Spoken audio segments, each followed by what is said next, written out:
Ladies and gentlemen, it's that time of the week again. It is the Pop Culture Podcast, the number one podcast that takes place in this house. There's no doubt about that. It's almost universal. I've got a running podcast that I do, but this one's better. That's personal opinion. Anyway, I've got to try and open up with a strong sell, because if in the first 20 seconds I can't convince you that at least I believe in the quality of this podcast, then what's the future of a show like this going to look like? I mean, there's not really anywhere that it's going to go, is there? If you don't even believe in the product yourself, then what's the point of selling it? That's what I've always said.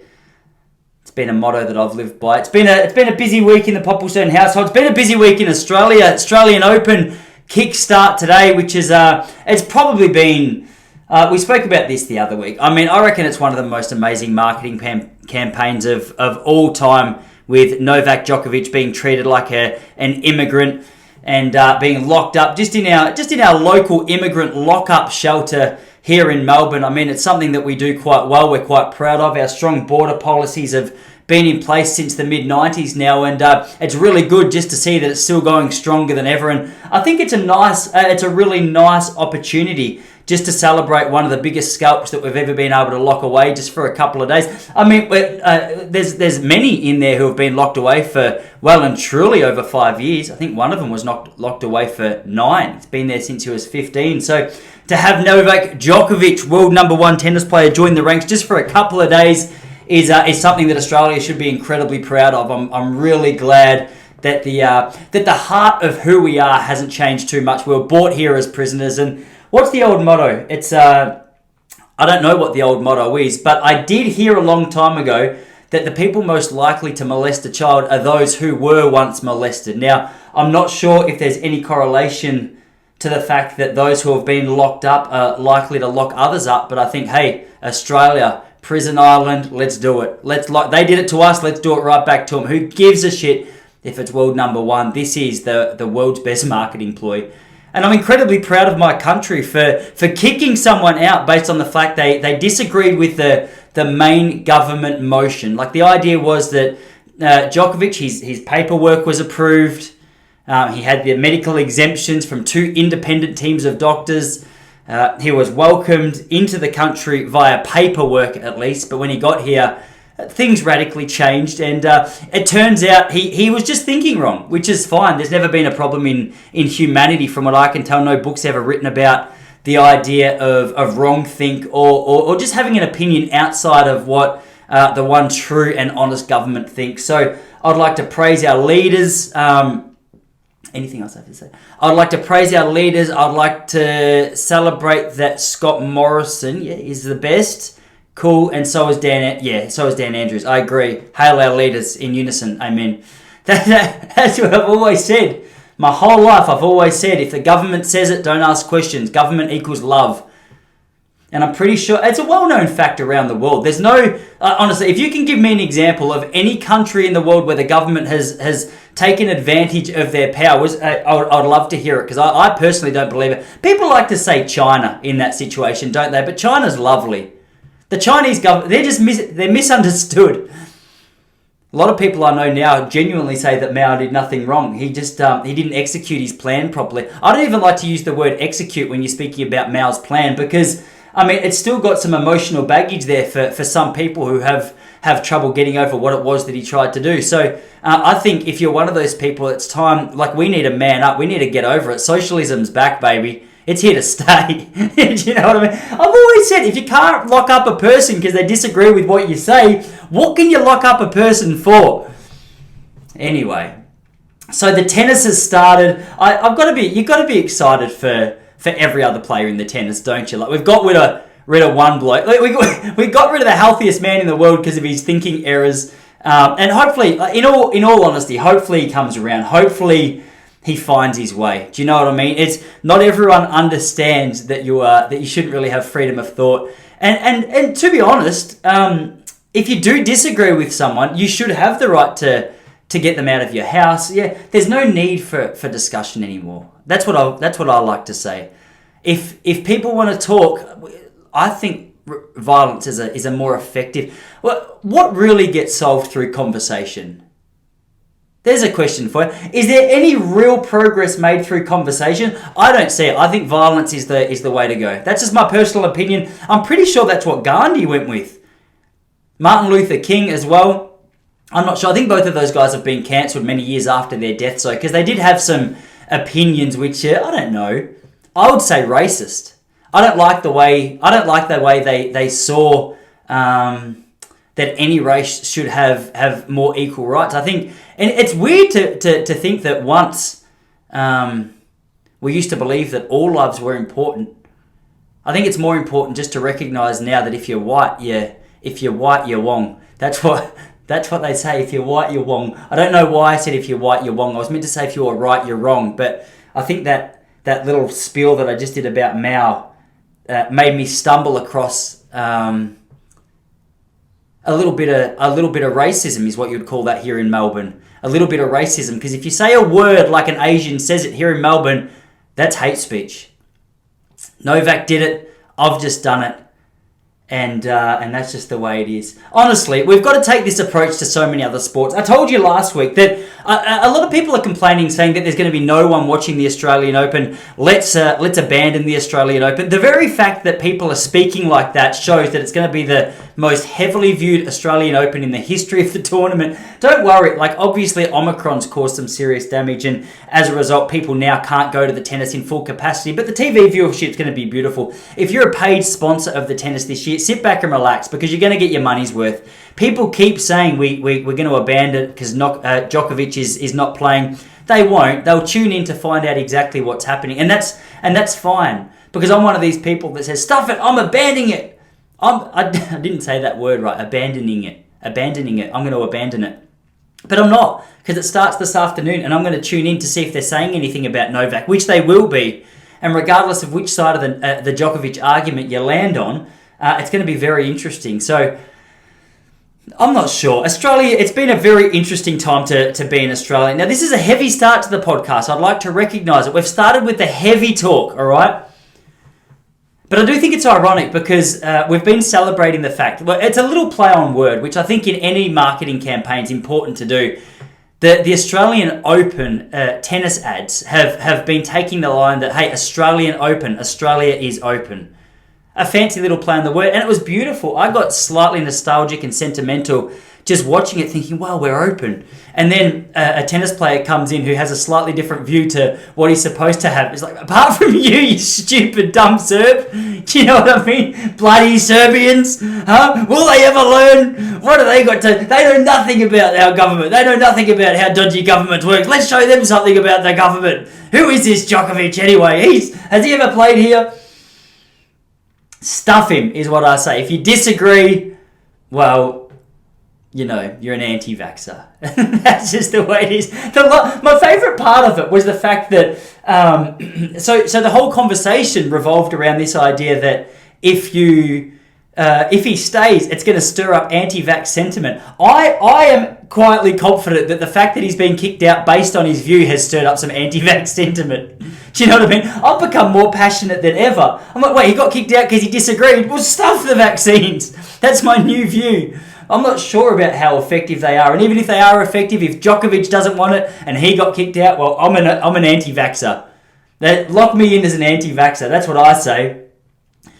Lock me in as an anti-vaxxer. Far out. But hey, as we've always said, when will the Serbs ever learn?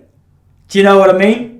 I heard someone say it serves him right, and that was me. I'm the only person who said. I saw an opportunity to make a silly pun joke, and I took it, and I'm regretting it immediately, because I'm about quality here, not equality. Equality is a thing of the past. Do you know what I mean? I think between 1970 and 95, depending on your race, equality was important, but now here in Australia, equality is no longer important unless you're transsexual. Or transgender. Anyway, I think that's how it works. What a bloody rant that was to get started. My wife sometimes sits in a room just near where I record this podcast, and she goes, babe, just be more conversational, because you sound too ranty sometimes. You sound like how you speak to me when we're arguing. And I said, like, how do I be just conversational? She goes, well, just don't be so opinionated, because when you get super opinionated, you sound like you sound like an asshole, and you start trying to talk like an Italian, which is ridiculous because there's absolutely no Italian blood in my body. True story, there is Serbian blood, sort of. It's a confusing backstory with my grandparents, though. My grandma, Nanny Mill, was from Yugoslavia. She was from Montenegro, but it's confusing where the lines are and where they aren't now, because she switches between saying that she's from Montenegro and from Serbia.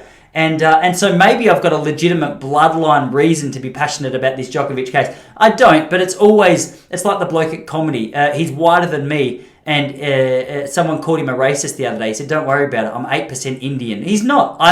I'm not sure where he got that fact from, but it's nice to be able to lean on something that you're not, to be able to prove a point or an opinion that you have. I think that seems fair. I reckon if it's going to make your point look more legitimate, you should be able to use it, whether it's really true or not. Do you know what I mean? That's why Australia Day each year I start talking about how I'm 12% Aboriginal. But I'm not. I'm not 12% Aboriginal. I'm purely lying to make a point. And I don't know what that point is, to be honest. But it's good. This time of the year, it's nice because we start to see the Invasion Day graffiti popping up around the city. I was in Northcote the other day, which is I go to an organic supermarket there, which is probably no surprise you see so much lefty graffiti. But one of the local bookshops has been graffitied saying "Don't celebrate Invasion Day," which is always nice. It's nice to know that you can break. What can you break? I was going to say it's nice to know that you can break a law to prove a point, but it doesn't matter. I'm ranting. I need to take a leaf out of Jesse's book. Take a deep breath. All right, we're back. So what I wanted to say is it's Australia Almost Open. That's what the tennis should be called this year. Australian Almost Open. Do you know what I mean? We welcome most players unless you disagree. That's just the way it is. Sad to see him go. That's all right. People say he's got enough money as it is. I don't think that's a good enough reason to kick a player out, surely. He's worth 220 mil, but by the end of this tournament, he could have been worth 224. People also forget the marketing opportunities that are going to come out of this for Djokovic are going to be rich financially. I think he's going to be $230 million in value by the 1st of February. That's just my guess, because I'm going to be tuning into so many interviews just to hear what he says. And interviews are usually run by journalists or their media outlets with money. You're not getting Djokovic for free. And he's got a story to tell. And it's going to be a story which is bought not just locally here in Australia. That's a beautiful thing that we've done. This little island that we live on is I'm not sure. I don't quite think we've realised just how much of a firework we've set in the international scene. A lot of people have been saying to me, though, that I think with what's going on here in Australia, it's what we need. We need people to see just how far we've gone in order, how far we've gone wrong, just so that we can maybe be accused internationally of some, potentially questionable behaviour, so that hopefully, things can start to get back on track. I'm not sure, but it's an international problem right now. I saw the Canadian government's just had to, give a formal apology because they got caught tracking 87% of the population's mobile phone data during the pandemic without their consent, which was always a concern of the conspiracy theorists before the QR codes were implemented. I remember at the start, people were like, just sign in. All they want to do is make sure they can send you some information if they find out you're in a COVID hotspot. And then the conspiracy theorists were being critiqued and attacked because they were saying, I'm not sure I want to give this government constant access to where I am at all times, because I'm pretty sure that's what they're going to do. And the government's like, no, we're not going to do that. This is ridiculous. Where'd you get that idea? And it turns out they just didn't want to do it to that 13%. 87% just gives them a good little taste test of where the people are at. But I don't understand that argument, though, because the truth is, I didn't even realise, I've got my mobile phone here, and I usually just do the manual sign-in, because I was a little bit like, these conspiracy theorists seem to have a point.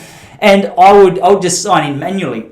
And as I signed in manually, I thought, okay, well, they can't track that, because you have to give a proper email address for them to be able to contact you and a real name. I'm joking, obviously. I always signed in with my real legitimate details. But one of the things that I was just a little bit skeptical about that. But then I realized my location services, they're just constantly on my phone. So I'm pretty sure that if there's anyone who actually wanted to access any of the data as to where I've been, they could just, like, this may as well be a chip. This is just an ineffective chip that should be inserted into my body, because people have a problem with this idea of microchips being inserted into their body. And I get it. My wife and I have this discussion a lot, because I go, babe, we've all got a chip. We're all chipped. Do you know what I mean? Like, tell me one time that you don't have your phone on you during the day, and then I'll believe you that we're not chipped. And she makes a good point that no, but with this, I can leave it in the kitchen, or I can leave it in the lounge room, or I can still lose this. But if you're chipped, like 6,000 Swedes are now, they're getting their, I think they're getting their vaccination status, amongst other things that are just on the phone anyway, inserted just in a nice little grain of rice package into the webbing between their index finger and their thumb. So I'm not going to be jumping at that anytime soon, but not because I'm a massive conspiracy theorist about what's going on there. I can't help but feel the government, any government for that matter, maybe North Korean's the most effective, but I get the vibe that any government that we're super scared of some... there's a lot of talk about, what is it?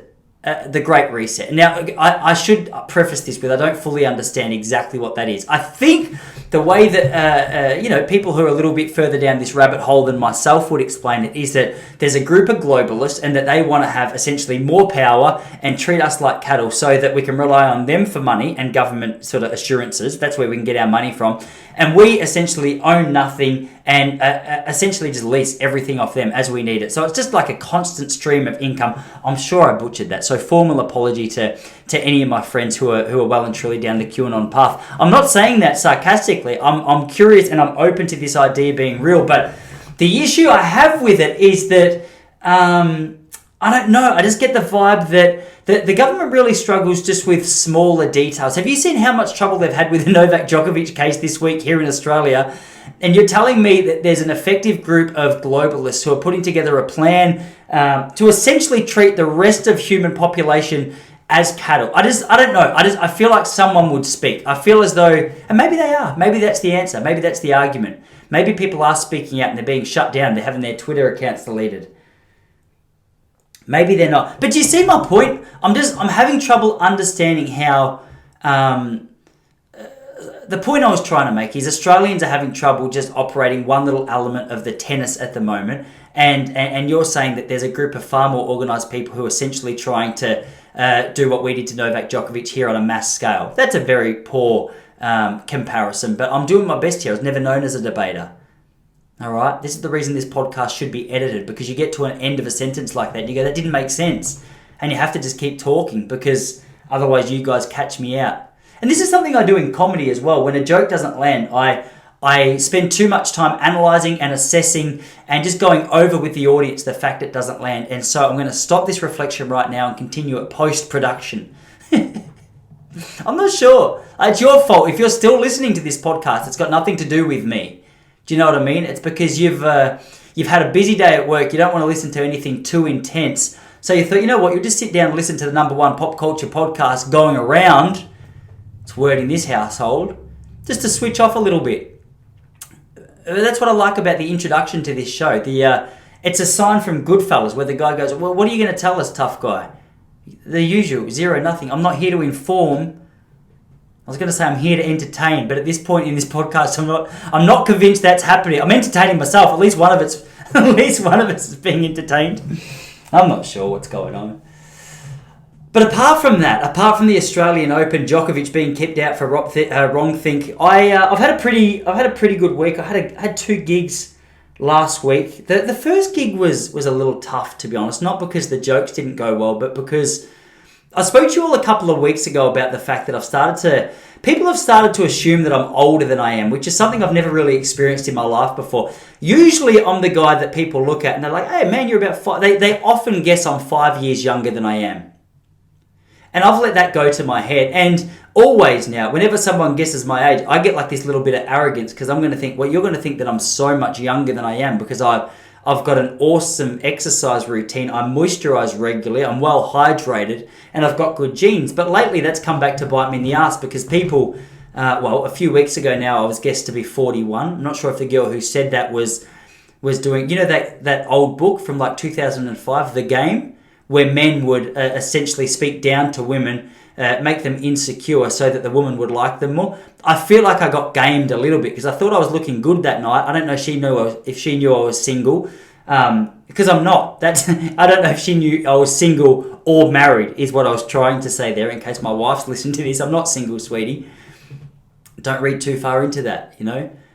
And I felt like I was being gamed. She'd go, "You look like you're 41." And immediately she could see that I was hurt. She could see that it brought me down, because I didn't take that as a sign that I looked very wise. I took it as a sign that my moisturizer's not working. I've been getting a lot of sun here as well, so I'm quite sure the wrinkles around my eyes have been getting probably deeper and darker than they ever have been. So, you know, maybe it's just a little sign to me that I probably should just spend a little bit less time in the sun and, you know, more time in I was going to say a sauna, but I'm not sure whether sauna is the correct answer to that problem. But the other day I was sitting at Red Betty. It was in Coburg North.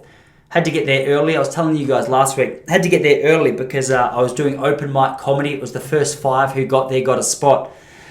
And a guy I was sitting with, he goes, "Man, you're pretty trendy for your age." I said, "Wait, what do you mean?" Because he didn't say it that quickly. He said to me, "You're pretty trendy," and that was what I heard first. That was what was registered, and I thought, "Thank you. Yeah, I take a lot of pride in the fashion statements that I'm bringing left, right, and center. You know, I'd love to tell you it's a compliment I receive quite often, but the truth is I haven't in the past paid a lot of attention to my outfits. Right now I've got a Barwon Heads Golf Club hat on backwards, which is a questionable fashion decision, and just a black plain shirt. So, I mean, you can't go too far wrong with the shirt, but the golf club that I'm representing with this hat is, it's got a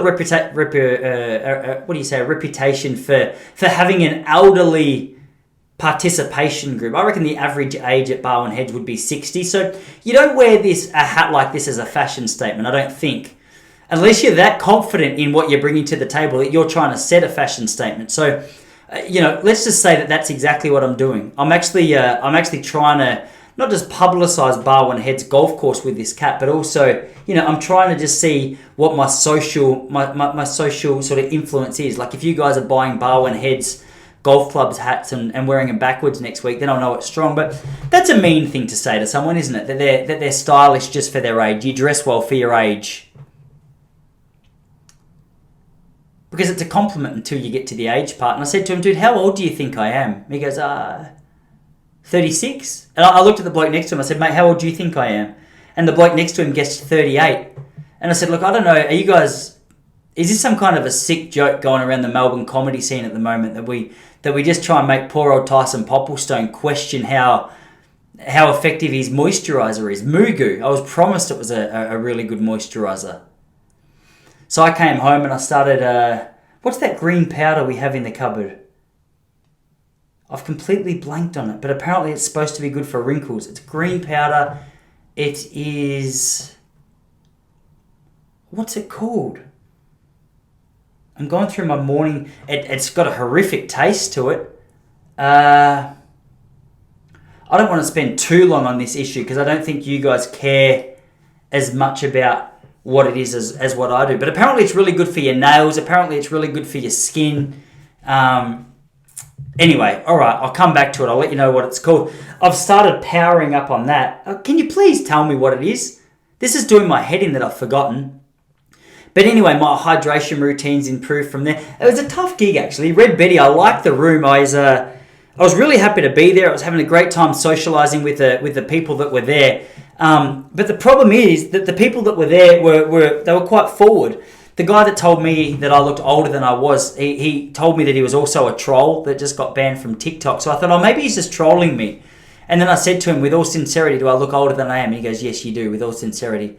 He goes, "But I would like you to know that what I was saying about your clothes before we got to the age part was a genuine compliment. I was hoping that you would leave this little communication between the two of us feeling more uplifted."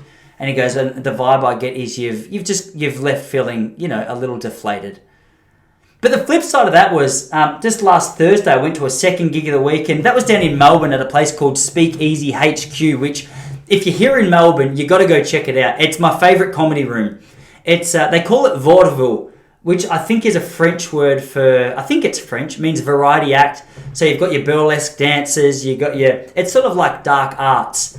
And so you've got your comedy, your burlesque dancers, you've got, what is it when guys dress up as drags? You've got your drag queen kind of shows. Jack London was the host last week. Jack London got up, did his thing. The crowd loved it as well. But it's one of those nights where I was just up and about because before I got there, I was about an hour early. So I thought I'm just going to go for a walk. It's quite close to South Bank here. So I chucked in a good podcast with Dr. Z, recommended by the great man Sam Harrison. I was listening to Dr. Z talk about coronavirus as I walked down South Bank, and I was just admiring the scene because people were back out in force. It was confusing because I've been very angry at Melbourne the last 18 months and Australia in general. And then it was the first time I sort of walked down there and my heart softened and I was like, man, a lot of you are crazy, but I love that you're back out. You know what I mean? Like once you get past the part where you had to sign in with your vaccine certificate to get into the premises, I go, all right, well, we're back. This is a good vibe. If you forget that, it almost feels 100% normal again, which was I hadn't seen for a long time. And then I'm a real social butterfly. I like that hum of atmosphere around me. So as I was walking down, there was that hum of atmosphere. People were smiling, laughing. You had the basketball guy on the street doing his tricks and trying to get everyone's attention. Then there was this other guy. What was he doing? He was doing something with whips. As I walked past, he said, "Come over here, big boy. I'll show you how these whips work." I panicked to walk faster, but also took it as a compliment because it had a bit of sexual innuendo about it. And despite the fact he was just taking the piss out of me in front of a crowd, I took it as well. You wouldn't just do that to the average-looking man, would you? You'd want to get a great-looking man with your whips. So I just took that as the audience and I both recognising that I was the best-looking passerby that was, he's being threatened with whips in a sexual way, but it lightened up the mood. And just as I'd been threatened with the whip, I heard a bloke go, "Tyson Popplestone!" And I looked around, it was a great man, former comedian, Jose, I can't remember his last name. He's moved to Sydney about 2 years ago, and me and him hit it off. He's like, "Dude, what are you doing here? I thought you moved." I said, "Man, I'm down for a gig." He brought his girlfriend across to the gig. We all had a good set too last Thursday. Yes, it was a really good set. I reckon it was the best one I'd had since the most recent lockdown had ended. The audience, they were just up and about. It was one of those nights where as soon as the music started, there was a lady in the front row. She started to bop. Everyone, the three people in the front row had they were all masked up. They were being extra cautious because you don't know about Omicron, do you? Don't know how dangerous it is, so you got to wear your mask just in case. I'm not sure what the masks are a hotly debated topic, but I got up there and Moulin Rouge in Melbourne had been cancelled as a result of this Omicron variant going around. So I said to the audience to get started, I said, "Hey, super glad you're here. This is why you come to Speakeasy HQ rather than the Moulin Rouge, because here, rain, hail or shine, we get this show going." I said, before this show even started, 4 of us tested positive for COVID, and we're still here. And the audience you just felt sphincters tighten up all over the room because it was an elderly crew, and they go, "This guy legit?" Lady in the front row put her mask up over her eyes. And then when I reminded them that I'm here to tell funny jokes, they relaxed a little bit, didn't ask too many more questions, which was nice because it helped me dodge the bullet that really 4 of us had. No, we didn't. Tammy, if you're listening to this, she runs that place. I'm joking. They're very diligent with the COVID check-ins and stuff. They're making sure that everyone's safe and secure. But what a great night. Just a really good night, a really good Thursday night, Friday night it was. What a great way to finish the week. So it was nice. I left that first gig a little bit disappointed, but when you come out to a second gig of the week like that, and everyone's up and about, it's a nice way to round out the week. So the other thing that happened on last Tuesday's gig was at Red Betty's. I finished my set, and about 6 or 7 different comedians finished their set, and it was a relatively quiet night. It was mostly comedians. There was one guy in the room who just really didn't want to be there, and he made that fact quite well known because I said to him, I said, "Mate, what are you out here for tonight?" He goes, "I was hoping to hear some jokes." I said, "Have you been happy with what you heard?" He goes, "I haven't heard any yet." I said, "Well, mate, I'm the 5th comedian." And it just made me feel a whole heap of pressure. The fact that you're the 5th comedian up after a lineup of people who are funnier than you usually, and this guy said, "Well, they weren't funny, so I'm anticipating that you will be." Just the law of averages.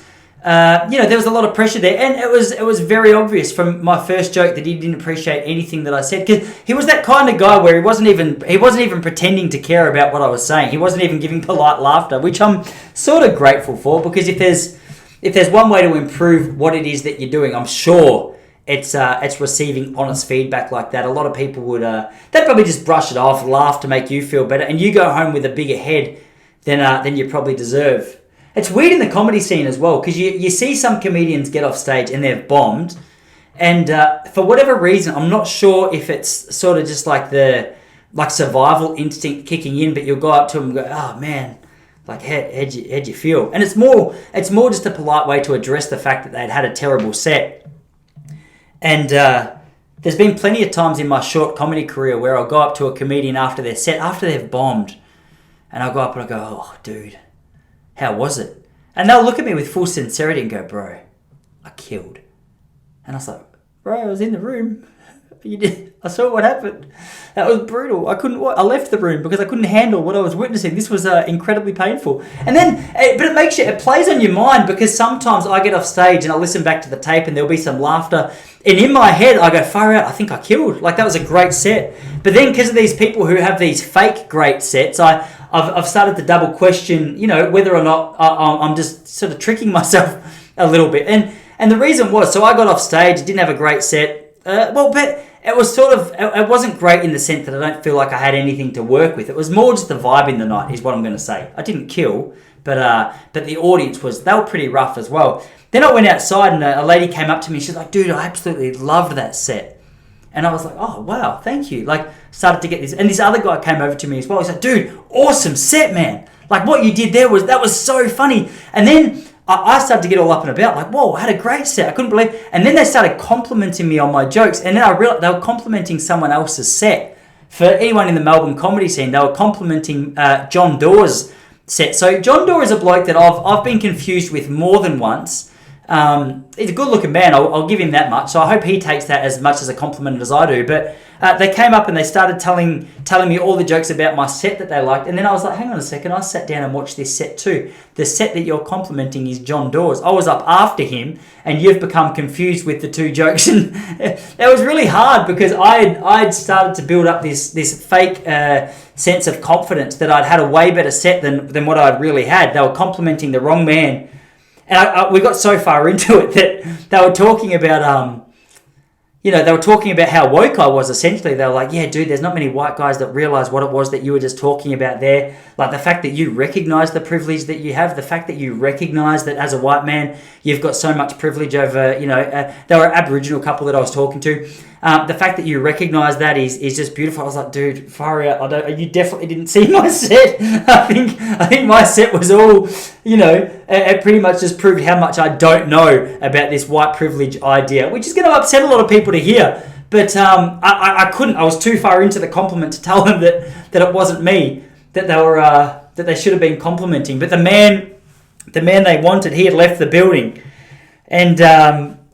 Yeah, so it was... Hey, what do you do in that situation, though? I always find it hard. Like, if you're being complimented, I don't want these guys to feel awkward, because they've gone out of their way to make someone else feel good. And we were 5 minutes into the chat at this stage, so I thought, if I reveal to them that I've just taken compliments for 5 minutes and I'm only just acknowledging that it wasn't even my set there, I just look like a dickhead then. But it was awkward as well, because there was people standing all around us who know me and know my set, and they were looking at me going... Like other comedians, they'll look at me going, like, this is John Dawes' set. And I was sitting there going, yeah, Johnny Daw had a great set, and I'm claiming it right now, and everyone can see me thanking these guys. They're giving me hugs and high fives. It was a very bad look for me. But anyway, like, what do you do? What do you do? That's a comedy world for you. Sometimes you've got to take congratulations for other people's sets. On Thursday, I told this story about... So I've been day trading on the ASX stock market now for 2 years. I've been paying attention, and for the last 6 months I've been trading for real. So I'm still just figuring it all out a little bit, and it's funny because there's been a range of responses that I get to trading in the day trading scene. Everyone's always got a recommendation or a question for you. So I was just explaining that a couple of weeks ago... that since I've started trading, people always come up to me like, dude, you got to be investing in lithium, man. Like, lithium's where it's at. Then other people come up and like, dude, you got to be investing in cryptocurrency. Like, crypto's is where it's at. And then other people just come up to me and are like, dude, what's a stock? Because I hang out with quite a diverse group of people. But I'm really skeptical when it comes to taking recommendations from people. Because did I tell you that I told you the joke about my dad last week? It's not even a joke. I made it a joke, but it was based in a true story where... 2006, I just moved to Adelaide, $200 left in my bank account, went to the races with my dad. And when I was there, my dad said to me, Tice, how much money you got in your bank account? I was like, Dad, I've only got like $200 left. He's like, mate, that's not much. We're going to double that. The next horse pays, he goes, I've got a tip for you. In the next race, the horse that I'm going to tell you to tip, it pays 30-1, which for those of you who are in the gambling scene are significant odds. I'm going to suggest usually that the horse is just not going to win. I said, Dad, like they're big odds, like, and that's a big risk. He goes, mate, trust me, I know the owner, I know all about the horse, it's going to win. Just put your money down. I said, should I put the whole 200? He goes, put the whole 200. So I put the whole 200 down, went and stood at the finish line to watch this horse stream across the line because my dad told me it would win, and it finished about 9th. And it was well behind 8th place. And I went back to Dad and I was like, Dad, like, what are you doing, man? You told me, you promised me that horse would win. You said, put all the money you have in your bank account. And he goes, mate, I know nothing about horse racing. And I'm wasted. So ever since that point, I go, far out. Like how much, or if you can't trust your own dad to give you a correct tip, how can you trust some random bloke off the street who's told me that, you know, he had $4,000 given to him from his grandma and he's invested it all in Dogecoin? It's hard to know because people only ever invest when they're excited about investing. But for me, Elon Musk has too much sway on what happens in the cryptocurrency scene. All you have to do is just look at the price charts in comparison to when Elon Musk tweets, and you can see a pretty solid correlation between what he has to say and the price of a particular crypto coin. So I don't know. Anything that is that volatile, I start to get a little bit sketchy about. Because the day trading world, one thing I've learnt quick, just with stocks, is like you need volatility. You want the prices to go up and down. Because if it's not going like this, then there's no room to actually make money for it. But if it's as volatile as what the crypto scene is based on an Elon Musk tweet, then you could be bankrupt by tomorrow morning if you make one wrong move.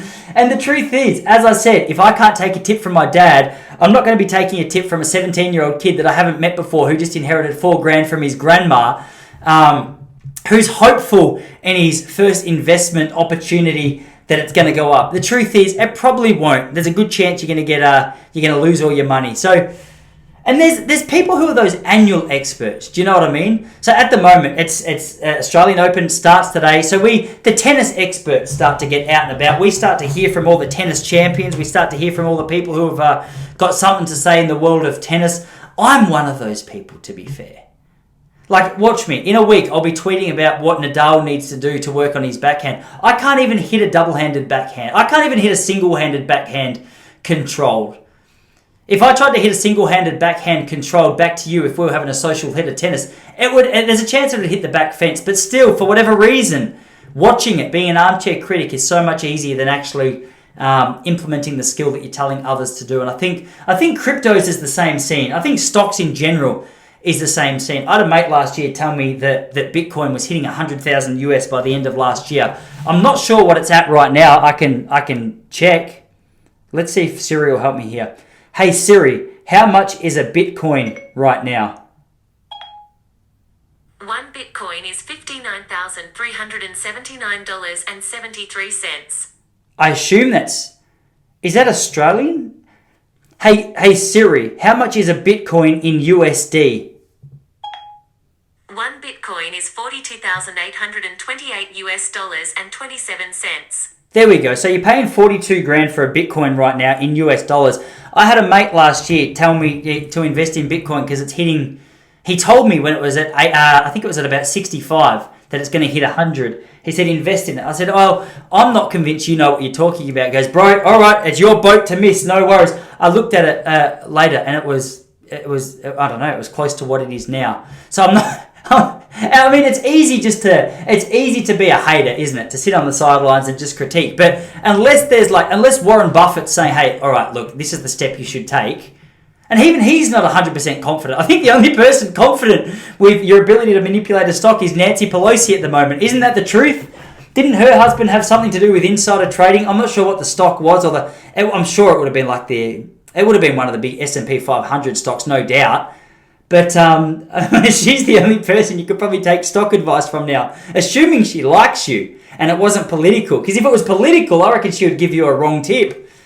Because the more money that's in the pool, the more money goes in her pocket is what she's about, I think. So, I don't know. Well, we've just heard from Siri about what a Bitcoin pays right now, and it doesn't seem significant. I was at a grocery store a few years ago when I came back from London, and I bumped into a mate called Richard Lawless. He's a great man, I went to high school with him.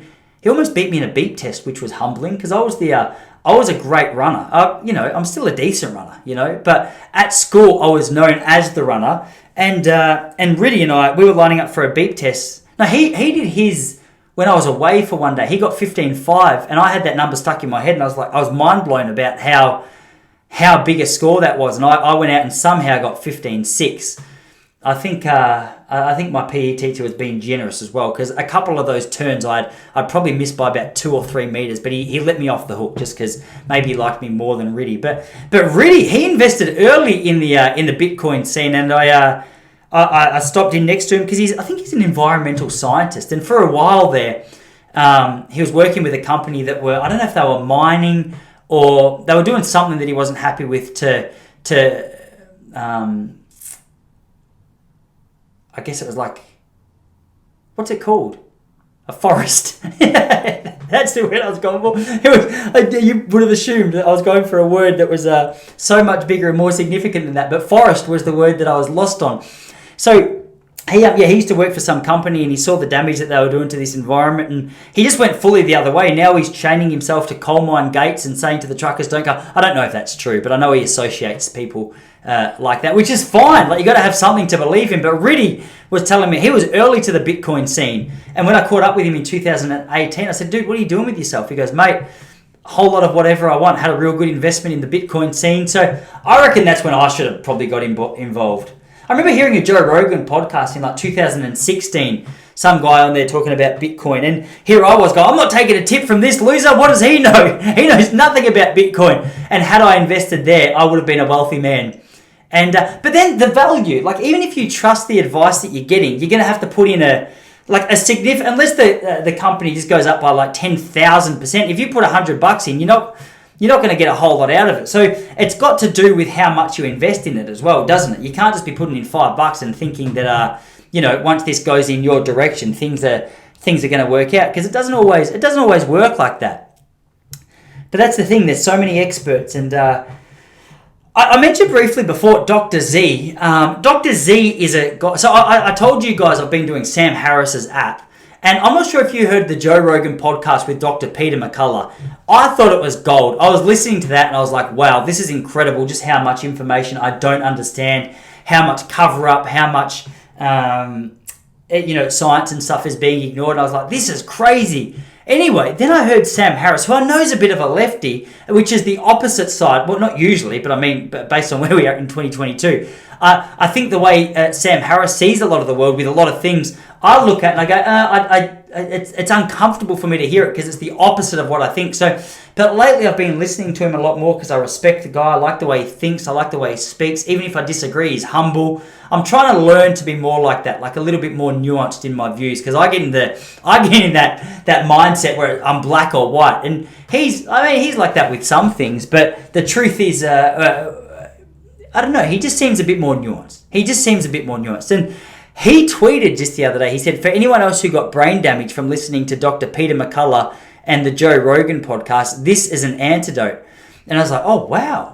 What the heck is this about? That's a big call, because I know that podcast got some traction. And I know Peter McCullough was a mover and a shaker in the COVID scene at the moment. And mainstream media don't like him, which makes me like him more. And then I listened to this guy, Dr. Z. Type in Dr. Z, Dr. Peter McCullough into YouTube, and I'm sure it'll come up. But it was a fantastic take on Well, I thought it was a fantastic take, breaking down the arguments of Peter McCullough and explaining to him. What I liked about him, the reason I listened to him was because he was he was very balanced. He explained what he agreed with about Peter McCullough, and then he explained where he disagreed, and then they had a lot of common ground. So it wasn't like 100% of what he said was right or wrong, and 100% of what this doctor said is right. It was like, no, like we agree on a number of things, but what we disagree on is this. And I don't know, I left that and I was like, now I'm so confused. Like, if you can't even listen to the experts, who do you listen to? Who do you listen to? I'm not going down the COVID rabbit hole anymore. I'm so sick of talking about it. I think everything, I was going to say everything that could have been said about it has been said, but it's not true. Do you know what I mean?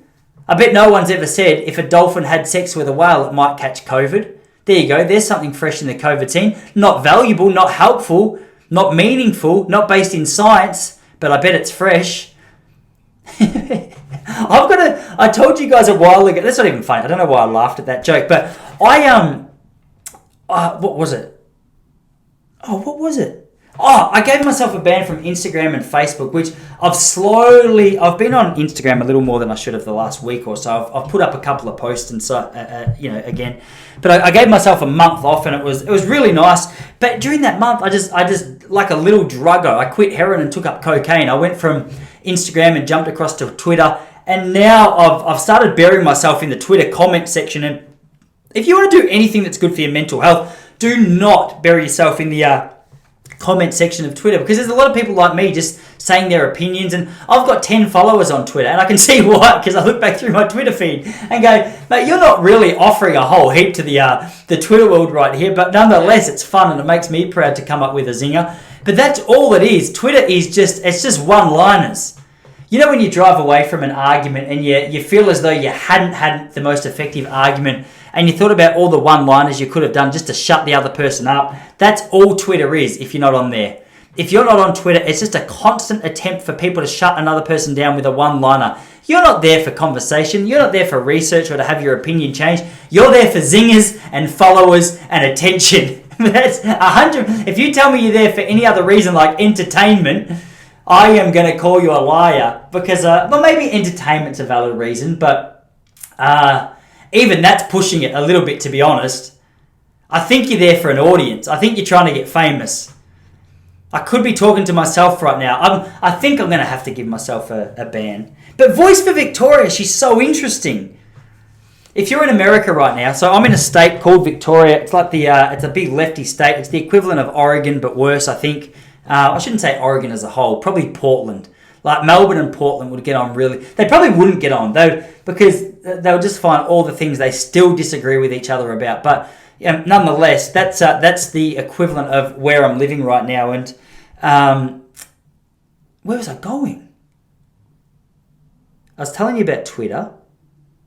Voice for Victoria. Yes. So Voice for Victoria. She's like a one chick company. She runs this Twitter feed, just giving you updates on what's going on in the Australian political scene. And I'm a dickhead when it comes to Australian politics. Honestly, like I can't care.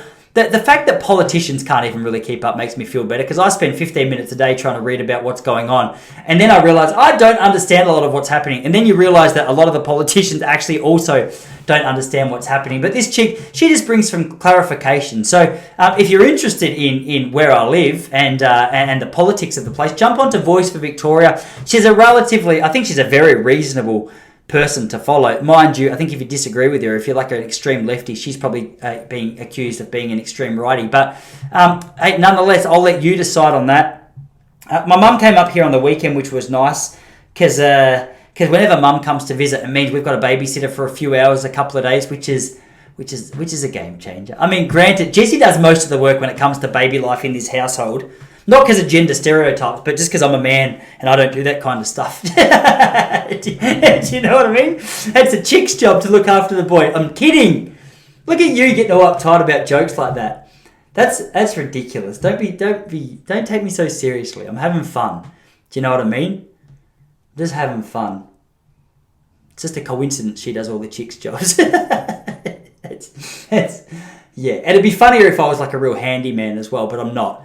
she's asked me to cook once a week because she's got a Thermomix and it'll just make her life easier. So like we spent $2,000 to buy a Thermomix because it was going to make her life cooking easier. But now she's told me that cooking with a Thermomix is so easy, I should do it once or twice a week. So spent $2,000 and now I'm cooking once or twice a week, which is, it is what it is. But it was nice the other day because we didn't have to cook. Mum was here, so we went out for a little double date. We went to what's it called? I'll try Siri one more time. It's like Chevois. Hey Siri, Chevois Restaurant, Barwon Heads. The only option I found is Sugarloaf Restaurant on Hillside Avenue in Eildon. I don't even know. Is that the one you're looking for? Not at all. Not even close. One option is... No, the conversation's done. Do you know what I mean? The conversation's finished. If I say Chevois and she says Sugarloaf, Apple needs to work. I said that clearly because I always work on the my articulation when I'm speaking to Siri because it's like when you call Audible. You feel as though you're speaking to someone in a language which is not their natural language, so they get V's and T's muddled up. You say V, they say D. You go no. You say T, they go E. You say no. You know what I mean? Like my nightmare at the moment is calling Audible because at the start they say, sir, to start with, can I just have your email address? I say, yes. I always say tyson.popplestone@gmail.com. And they say, can you please spell that out? I said T. And they go D. I go no. I said it's T. And they go D. I said it's not. I go T. And they go C. I go honestly, can I just text you somewhere because this is. I've been on here for 25 minutes and we haven't got through my first name. And I start saying, it's like Mike Tyson, the boxer. She goes, oh, you're a boxer? I go, I'm not a boxer. I understand Audible's trying to cut corners and the Filipinos don't work for as much as what the Aussies do. But I think one restriction or one point of improvement, I think, for Audible is you can't have the person on the phone if they can't speak English. If you're dealing with English-based customers, you've got to have a solid understanding of English. I don't say that as an insult. I say that practically. Like if I'm trying to give just practical information, like my name, and you can't hear the letter T, I start saying T for tango. Then I start confusing him. Start saying X for excellent. Do you know what I mean? K for cat. Yeah. That showed them. Just makes both of our lives more difficult. They're getting paid for the trouble though, so I guess I'm the fool. But Mum came here, looked after little Charlie for a couple of hours. We went out for dinner, and I think it was Chevois. Sat down for dinner at Chevois and started talking. There was Jessie got up to go to the toilet. I made conversation with the people next to us. They were out. They had their little daughter. Her name was Charlie, which is the same name as my little boy. And the guy that I was talking to goes, mate, are you an actor? And for me, like if you want to just give me like a little bit of an ego stroke, ask me if I'm an actor. I'm not sure why, because so many actors are flogs. But I took it as him meaning you're a very handsome man. This podcast episode is revealing a lot of vanity, I think, in me, which is something that comes up more than I'd probably like to admit in these podcasts. But nonetheless, it's there. And it's something to work on. But he goes, no. He goes, I said that to him. I go, mate, sorry, you must confuse me with some other good-looking bloke. He goes, truth is, most actors are ugly. He goes, but I'm an actor and thought I might have worked with you. I said, whoa, first of all, what was with that? You didn't have to be so nasty about it. Just let me believe that you thought I was handsome. Anyway, this guy, he was, have you seen the Australian, it's the Amy Insurance ad, where they go, there's a group of guys sitting on the couch watching the footy and a guy comes in from the kitchen and he goes, oh, the pies are on fire. And one guy turns around and goes, settle down, mate. They've only kicked 2 goals. And then the other guy goes, no, guys, the pies are on fire. You look around, the kitchen's on fire because they've caught a light in the oven. Anyway, I was talking with the bloke who turned around and said, settle down, buddy. They've only kicked 2 goals. He was the actor. So I left there, and because he had asked me if I was an actor, I went home thinking, of course, that's going to be my next career pursuit. If a guy mistakes you as an actor, then your chances of getting acting roles is significant. And I was telling my mum about this the next day, and she goes, you couldn't be an actor. She goes, no, you wouldn't be able to do it, which made me want to do it even more. I'm not sure why mum was being so heavy on the criticism about me being an actor, but nonetheless, it was... It's funny how you can be like I've never acted in my life, and I was offended about the fact that Mum told me I couldn't do it. I thought, I'll show you. Do you know what I mean? I started following Margot Robbie, going back through her Neighbours history or Home and Away to find out what it was, what career steps did she take to act with Leo. I asked Leo to be on my podcast. Yeah, he hasn't responded or seen it. But I don't know how I feel about Leo at the moment. I watched his first shit movie last night. I watched half of it and then gave up. It's called Don't Look Up. Now, I didn't want to watch it, but Jesse said I was being narrow-minded and I should give it a go. So I gave it one go. We got half an hour in. I actually quite enjoyed it for the first half an hour. But by 31 minutes, I was like, all right, this is preposterous. I can't do it. I can't do it anymore. Have you seen that? Don't Look Up. It's about some asteroid coming towards Earth and, no one's taking it seriously. I think it's got something to do with climate change. I think they're just trying to point out how ridiculous it is that we're not taking climate change seriously, which, like, when a movie starts going down that propaganda avenue, I'm not saying I don't believe in climate change, I'm just saying when Hollywood starts to try and convince me what I should be thinking with an attempt at a funny script, I go, I just wanted to relax a little bit. If I wanted to watch politics, I could just watch the NBA. If I wanted to learn about climate change, I could just follow LeBron James. Surely he's got something to say. Which is fine. You're allowed to say it. I'm happy for you to say it, but I should be allowed to say it's annoying. Is my only problem.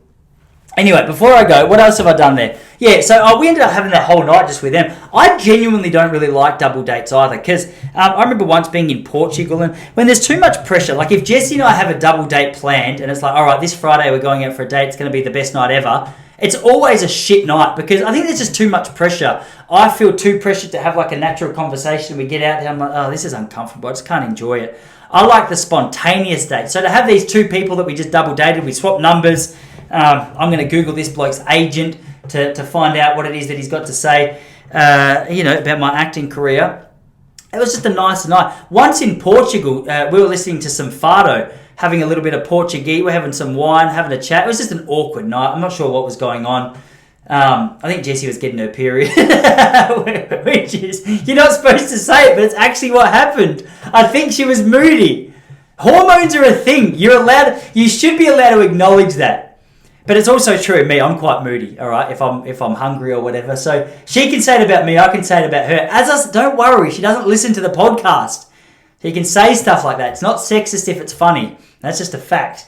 I'm not sure if it's actually a fact, but it feels good to be able to justify any negative comment you say. Just with it's not controversial if it's a fact. Yeah, but we were in Portugal once, and she got up from the table and she was crying. And some handsome Portuguese bloke chased after her and said, "Excuse me, madam, is everything okay?" And she says, "Like it is now." You know what I mean? Just hold me. I said, "Sweetie, we're out on a date. Now there's a Portuguese man who's gorgeous holding you. He's very muscular." She didn't say that. He didn't do that. But I don't know. Ever since that night, I've just felt a lot of pressure for double dates to go well. So anyway, that was my week. I hope your week's been going well. What have I got to report? Anything interesting? Still, YouTube views are incredibly low on this podcast. Very disappointed. Very disappointed because the audio views are mind-blowingly high. I can say that because you can't see them. But then no one, if I contact a guest and say, "Would you like to come on the Pop Culture Podcast?"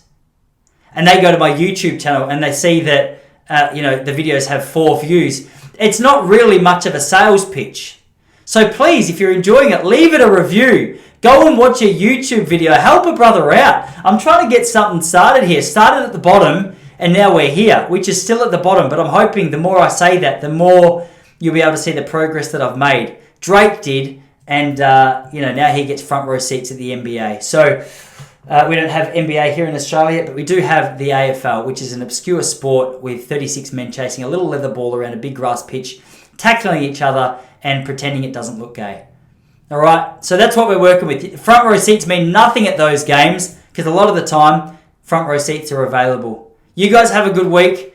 Australia is almost open, but not quite if you disagree with anything. Anyway, guys, it is great to hang out with you again. I love hanging out with you. Thanks for being here. Thanks for listening to these rants, these communications. Is what I prefer to call them. Rants makes me feel like I've held you hostage. But anyway, hey, have a great rest of your week. I'm going to leave this here. I'm going down for a swim. My wife just texted me before to say they're having too much fun down at the beach, so I might go join them, work on my tan. All right. Have a good week.